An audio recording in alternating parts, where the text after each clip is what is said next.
Hi, Spoonless here to tell you all about how I went about changing the front wheel bearing on my 2004 Subaru Forester. Now, most Subarus built from the early to mid 2000s have this style of wheel bearing. So even if you don't have a 2004 Subaru Forester, you have some other kind of Subaru, this video might still help you. So I would encourage you to keep watching and do a little research. It might actually apply to you. So for the stack up that you'll see in the bearing, the bearing pretty much sandwiches between the half shaft, which is like your axle, and the axle nut. And there's all this stuff in between here that you need to work with. So we'll start at one end and work our way in. So on the outside you have the hub. That's what your wheel bolts onto. That'll have all the studs so that your lug nuts go on. We have the outer seal, which is just a grease or oil seal, I suppose. You have your inner race, which is part of the bearing. You have your steering knuckle, an outer race, which is another part of the bearing, a C-clip, your inner race, a second inner race to be specific. That's the last part of the bearing that we'll see here, and an inner like oil seal or grease seal. Just keeps the dirt out, keeps the grease in. So, and then there's a lot of suspension and crap that's in here, a bunch of giblets, but I didn't draw those, so you'll see when you look under your car. There's a lot there. So, anyways, I also drew a cross-sectional diagram to help, if it does. This is the hub. You have your two inner races. The green here, these four green things, that just means roller bearings. So those will come, they're pretty much stuck to the inner race. They're kind of captured in there. And then you have your outer race, which is the blue. And then this is all held in the steering knuckle. It's vague rectangles. When you get your bearing, you'll have to pull it apart. You can just do that with your hands. It's pretty simple. The two races just kind of pop out. So keep your receipt. I purchased a wheel bearing that was bad and had to take it out, return it, and install a new one. So I'll have another video up about the play that I saw. There's lots of play in the wheel after I got everything together. It just wasn't right. So I'll post another video that shows that.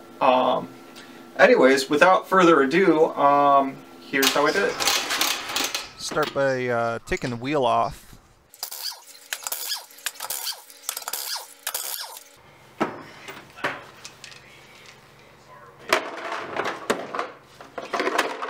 Usually slide the wheel underneath the car. That way, if something moves and up under the car, the wheel will hold up the car and, you know, safer that way.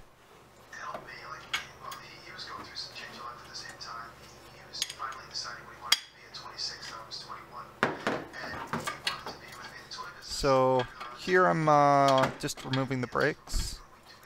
There's just two bolts in the back. You can't really see.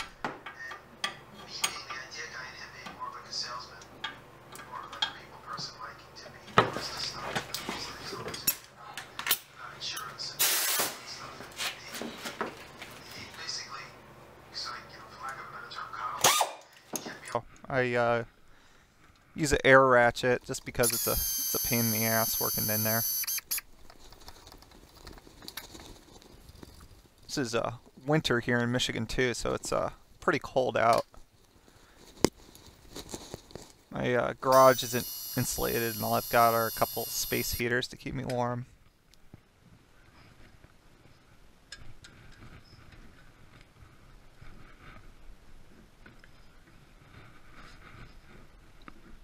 And there the brakes come off.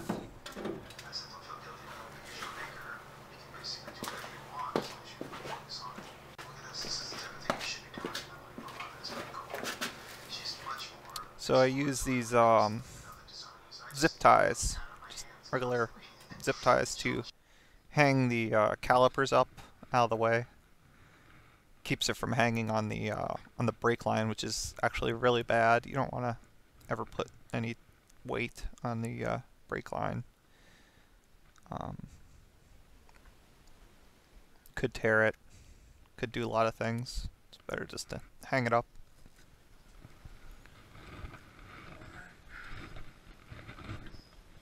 And once the brakes are out of the way, the rotor just pops off. So here I'm releasing the tie rod.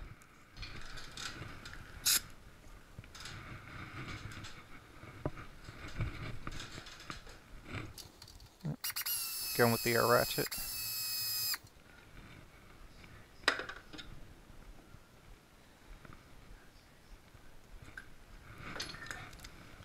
Now, this is the wheel speed sensor. It's a little black thing that's bolted on there, the tiny bolt. There it is. Now, I use a screwdriver here. I cannot emphasize enough. Take your time. You don't want to pry on it. This one came out abnormally easy. Usually they're a lot tighter. And what you want to do is just rock it back and forth with your fingers. Don't pry up on it with any kind of force. They're just plastic. They'll break. So be very careful. I tried pulling this cotter pin out. This is on the bottom. This is the ball joint here, but it just wouldn't come out. So I'm just going to have to shear it off with the wrench.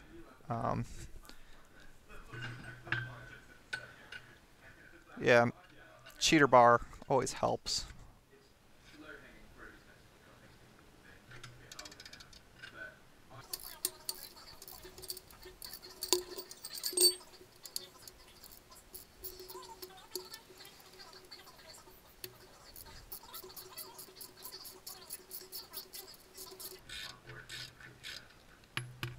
There it goes.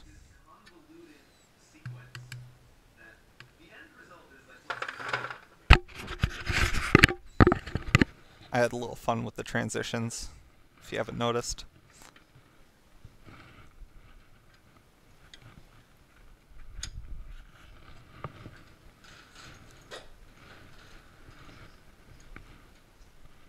Now, I screwed up here.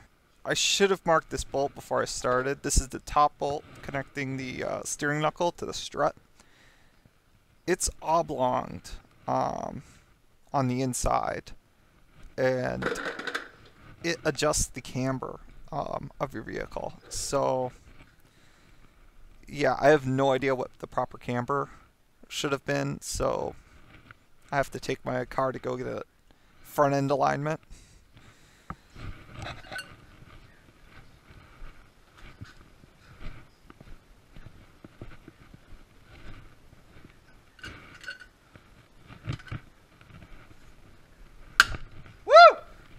Yeah, you can hear I'm pretty happy. That was a pretty tough bolt to break loose. So again, just use a marker or something. Just draw a line across the bolt just to mark its position.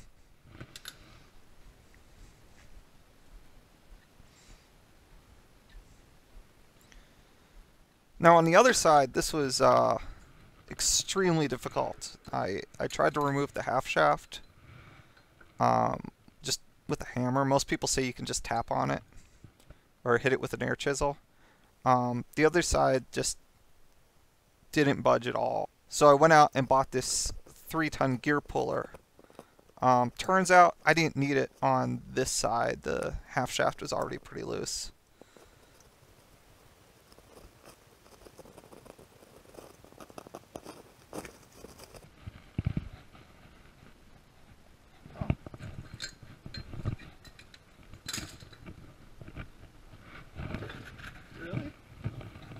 Yeah, you can see or you can hear I'm surprised. Now, I've always been told not to use a pickle fork because you run the risk of damaging the boot around your ball joint. So I got this ball joint separator. tool thing. It worked pretty well. I needed to, there's a fork on it. I needed to file the fork open, you know, maybe an eighth of an inch to get it to fit around my ball joint. So it took quite a bit of force to release it.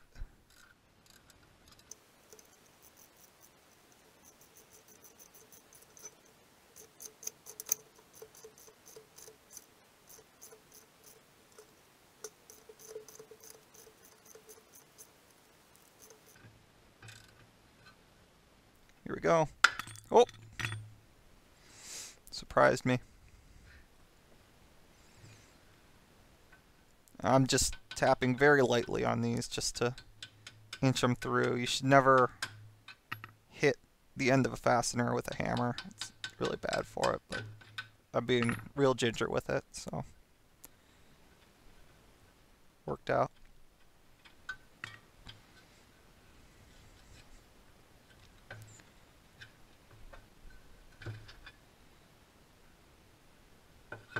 And there you have it.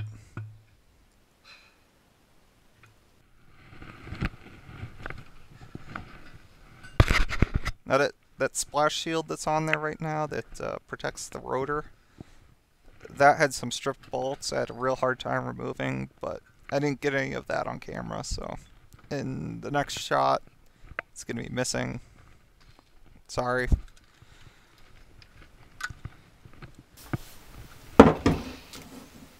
And here I'm just demonstrating the amount of play in the hub. Pretty much this is a bad bearing.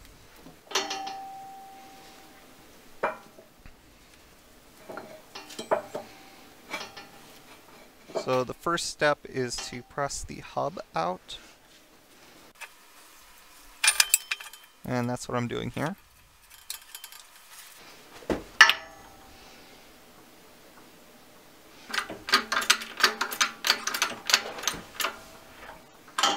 Yeah, I just got some pieces of pipe from Home Depot, and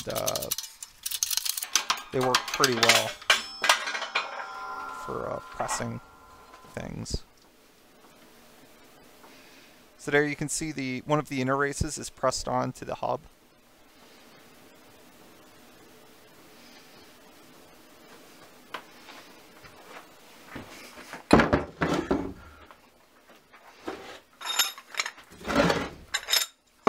This is a bearing separator.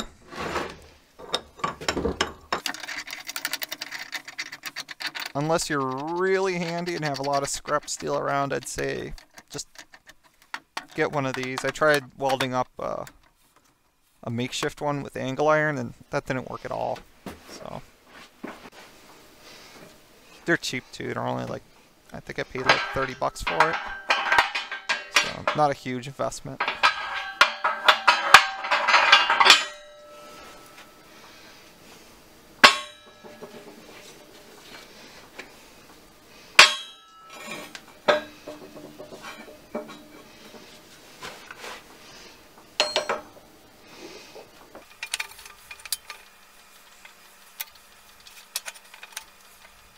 I'm probably not the safest person with a press, but as you can see, it works, and I haven't gotten hurt yet, so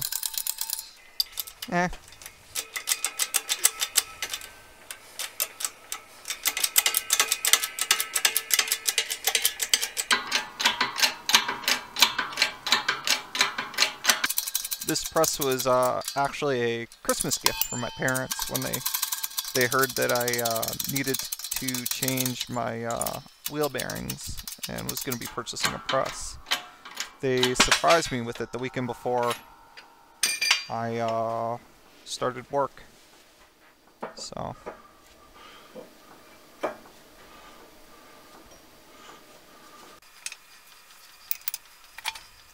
now here I'm pressing both the inner race out along with the oil seal.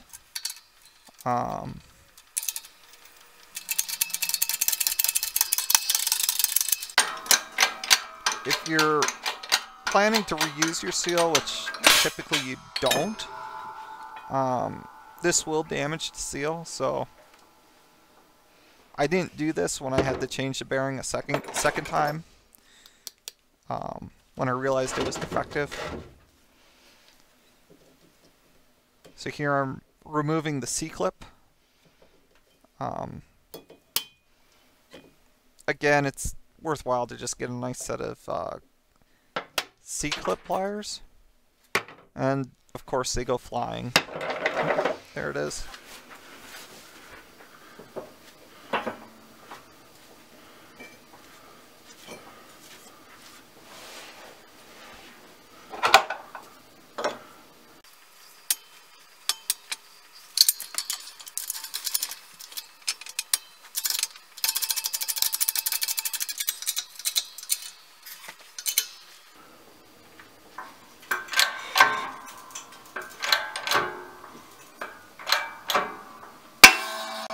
That's why you need a press to change your wheel bearing.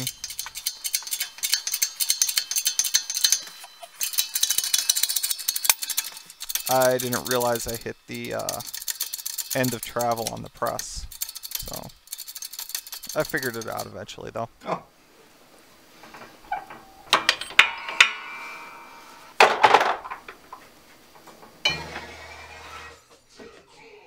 Yeah, sometimes I listen to terrible electronic music while I work. So, sorry.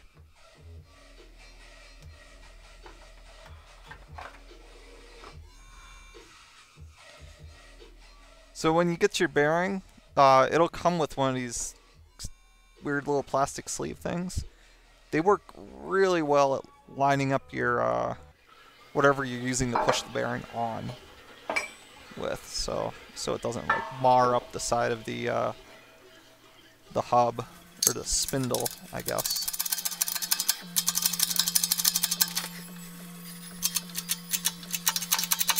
I just got a stock piece of pipe from Home Depot that almost fit, and then I was able to take it into work and just run it. I think I took maybe 2 passes with a lathe on it, and that opened it up enough. You could probably get away with a Dremel. I just had access to a lathe, so I used that instead.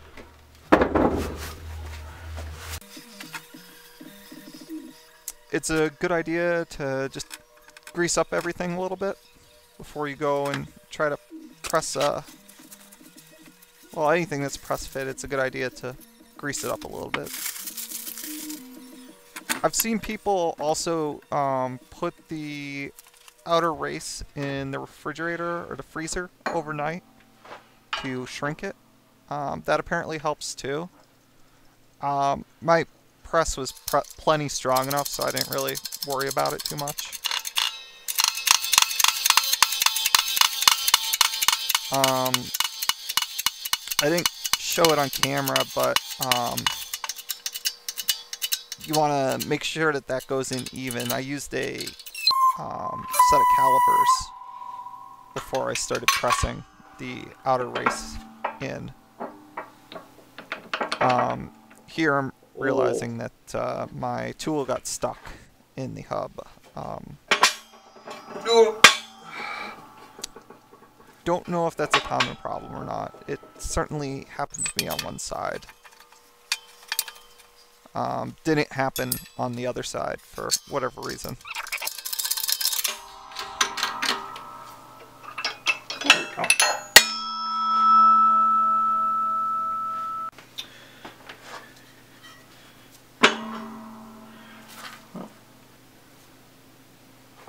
So here I put the 2 pieces together.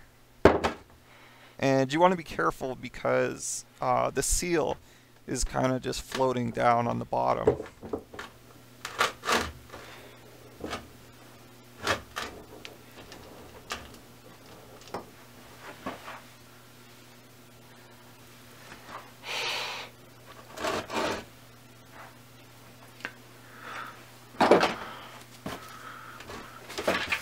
So here I take a screwdriver and I just very, very gently just press up on the seal, just inching it in a little bit at a time.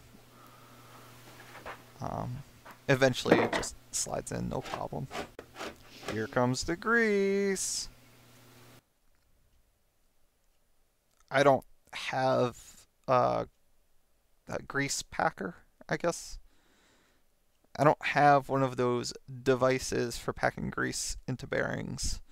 So I just put as much as I could fit in there with my finger. And then I let the press do the rest. A whole bunch oozes out when you press the inner race on. But that's a good thing. That means it's in every nook and cranny in there. Here I use the old race to press on it. There's a chamfer, so it won't get pressed on with the new race immediately. And it's the right diameter, so.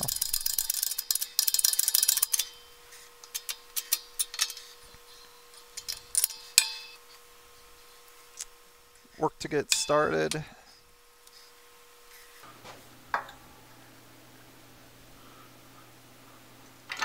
Then I just switch to a bearing pressing tool.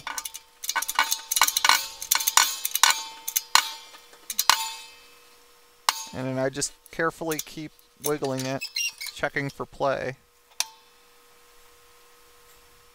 Making sure everything goes on straight.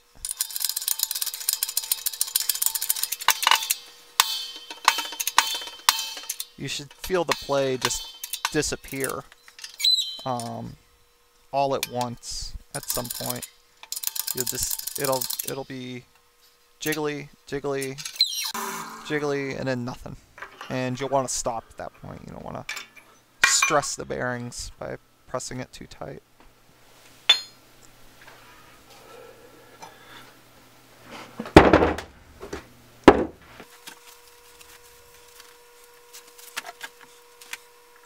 So here I'm putting the C-clip back in.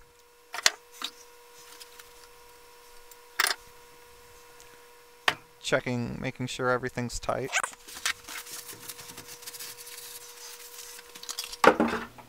And here comes the inner seal. Now the difference between the inner seal and the outer seal is the outer seal, which is the one that went on first, that one's flat. And this one has a little like fin or flange, a little flappy bit of rubber that sticks out. So, and I am convinced this is not the correct way to do this, but I was just really careful. I hope I don't have a problem with my seal.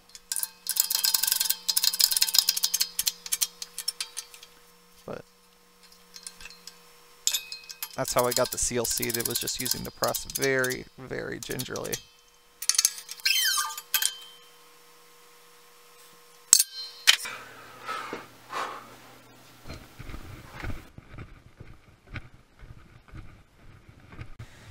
And out we go to the garage to put the steering knuckle back on the vehicle. It's night now, since I had quite a while working on it.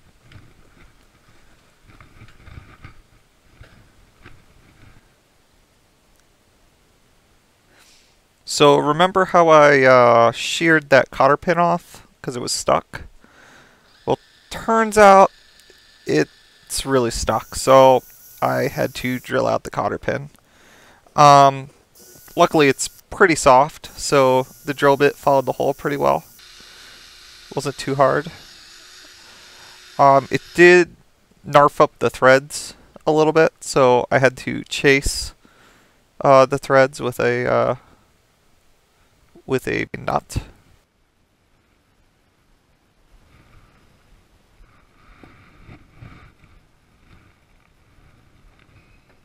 And it just slides back on the axle. Now when putting everything back together, I was pretty liberal with the grease. I put grease on just about every fitting, everything that was metal on metal, just because it was kind of a pain to take apart. So next time disassembly will be a little bit easier if I ever have to work on my suspension again.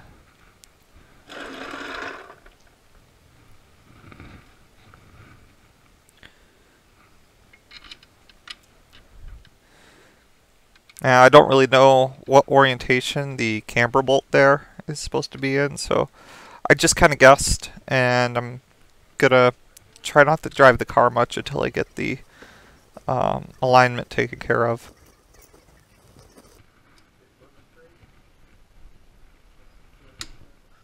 And you want to, follow the spec. Get a manual for the Subaru, and make sure everything's torqued down to spec.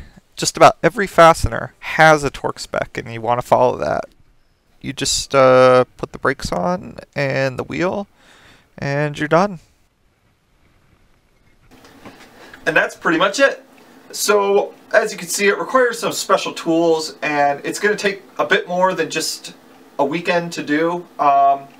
So I would say for sure either have a backup ride or do this when you have more than a couple days to work on it. If you wish to connect with me socially, I am at SpoonlessCorey on Twitter, and my blog is at cheesed-off.com. There's a little hyphen there. And if this is your first time to my channel, I would encourage you to subscribe, because that way you'll be kept up to date with all the videos I post, all the interesting happenings within the Spoonless universe. So anyways, with that, have a nice day, and see you next time.